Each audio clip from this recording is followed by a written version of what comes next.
जननी जन्मभूमि स्वर्ग से महान है, जननी जन्मभूमि स्वर्ग से महान है। मित्रांनो, संत तुकाराम महाराज 350 पावणे 4 वर्ष झाली तेव्हा किती झाडं असतील तरीही झाडावरती प्रेम, निसर्गावरती प्रेम करणारे संत तुकाराम महाराज वंदन करतो आणि त्यांचा विचार घेऊन आमचे मधुकर धसाणे 25 वर्ष निसर्ग पाण्यासाठी स्वतःच्या आयुष्याचं समर्पण केलं आणि तो विचार घेऊन आम्ही आता काम करतो आहोत। तुकाराम महाराज म्हणतात, वृक्षवल्ली आम्हा सोय रे वनचरे, वृक्षवल्ली आम्हा सोय रे। माझ्यासोबत वृक्षावरती लेकरा इतकं प्रेम करणारे माने गुरुजी आहेत। त्यांना काय वाटतं ह्या झाडाबद्दल, निसर्गाबद्दल आणि समाज विकास संस्थेच्या कामाबद्दल? आज या ठिकाणी आपण देवबेट या नावाने प्रसिद्ध असलेला हा उमरगा तालुक्यातील सर्वात उंच अशा टेकडी आणि या ठिकाणी फार पुरातन काळापासून देवीचं मंदिर होतं। आज या मंदिराचा कायापालट या भूमिपुत्र वाघ साहेबांनी इथं जमीन हे करून या ठिकाणी 3000 झाडं लावलेली आहेत। अतिशय समृद्ध आणि नैसर्गिकदृष्ट्या या ठिकाणी उभा टाकल्यानंतर या उमरगा तालुक्याच्या सर्व सीमापर्यंत आपण पोहोचू शकतो। याशिवाय या ठिकाणच्या दक्षिणेकडील बाजूला या देवबेटावरून पाणी जातं आणि उत्तरे बाजूला पाणी जातं। गोदावरी नदी आणि कृष्णा नदी या दोन्ही नद्याला या ठिकाणचं पाणी जातं आणि या ठिकाणचं वैशिष्ट्य आहे। या ठिकाणी दर दसऱ्याला यात्रा भरते, कुस्त्याचा फड जमतो आणि लोक धानुरीचे या ठिकाणी येऊन जल्लोष करतात, भोवतालचे सर्व लोक। असं हा देवबाट आमच्या या उमरगा तालुक्याचं प्रसिद्ध असं ठिकाण आहे। धन्यवाद गुरुजी। यानंतर क्लास 1 अधिकारी श्रीमान बाबरे सर यांना या निसर्गाबद्दल काय वाटतं आपण ऐकून घेऊ। वृक्षवल्ली आम्हा सोयरी वनचरे, पक्षीही सुस्वरे आळविती, येणे सुखे रुचे एकांताचा वास, नाही गुणदोषांगायत, आकाश मंडप पृथ्वी आसन, रमे तेथे मन क्रीडा करी, तुका म्हणे होय एकांताचा वासा।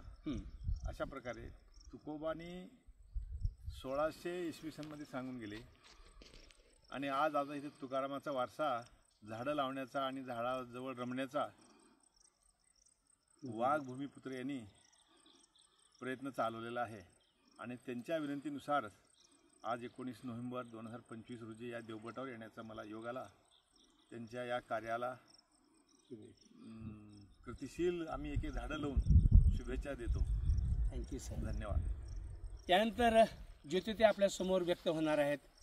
गेली 28 वर्ष म्हणजे विठ्ठल सुद्धा 28 युगे विठ्ठेवर उभा आहे आणि गेली 28 वर्ष ज्योतिताई आमच्या सोबत काम करत आहेत।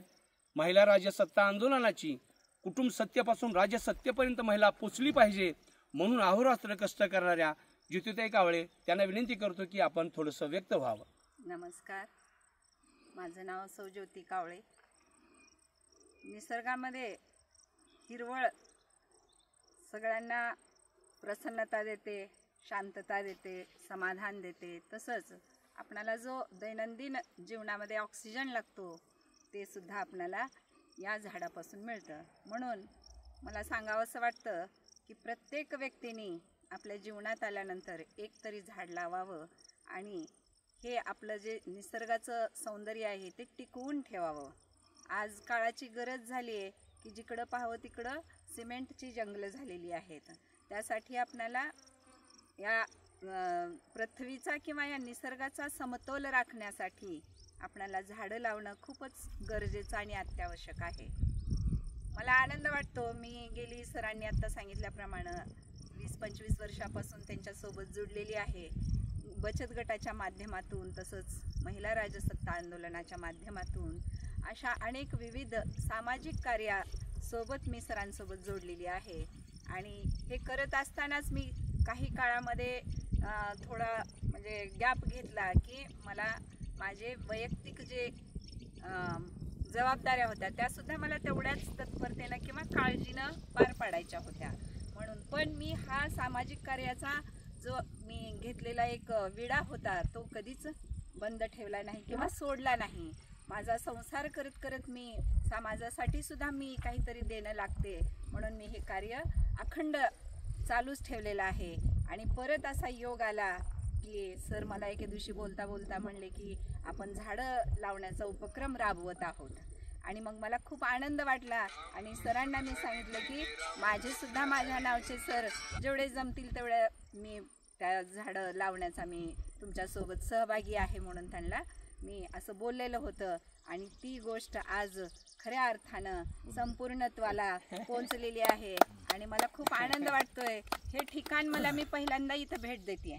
आपल्या जरी परिसरातलं असलं तरी ह्या ठिकाणी मी आज पहिल्यांदा भेट दिलं. मला हा इथला परिसर बघून खूप आनंद वाटला. 1-2-4 वर्षामध्ये इथं जो कायापालट होणार आहे हा केवळ समाज विकास संस्थेच्या माध्यमातून आणि भूमिपुत्र वाघ सरांच्या माध्यमातून हा कायापालट होत आहे.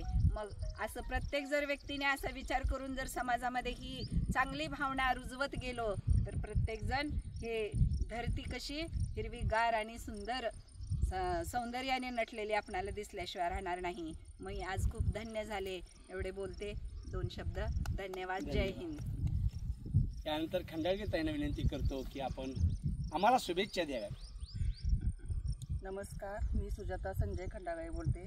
मला ज्योतिताईने ह्या मंदिरामध्ये घेऊन आल्यात आणि मला पण एक झाड लावायचा एवढा आनंद मिळाला. माझ्या मनात पण इच्छा होती झाडं लावायची. खरंच आज आनंद मिळाला, आनंद वाटतोय आणि मी एवढ्या सगळ्यांना शुभेच्छा देते. थँक्यू. धन्यवाद.